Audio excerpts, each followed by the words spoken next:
Praise the Lord. Praise the Lord. मु गोटे प्रश्न पचारुची बाइबल अनुसार एमती को पाप अछि जहार केबे मध्य क्षमा नाही?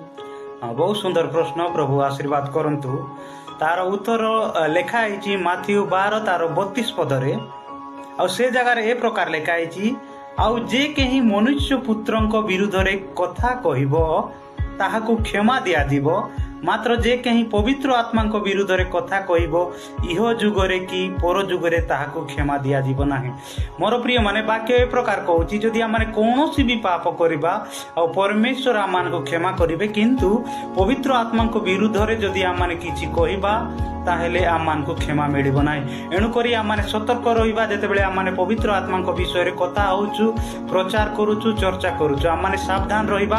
कारण पवित्र आत्मा विरुद्ध रे जदि आम किछि कहबा ता विरुद्ध रे जदि आम किछि कहबा ताहेले आम निमंते क्षमा नाही। मोर प्रिय माने प्रभु ए सुंदर संदेश द्वारा आम समस्त को आशीर्वाद करंतु। आमेन। आमेन।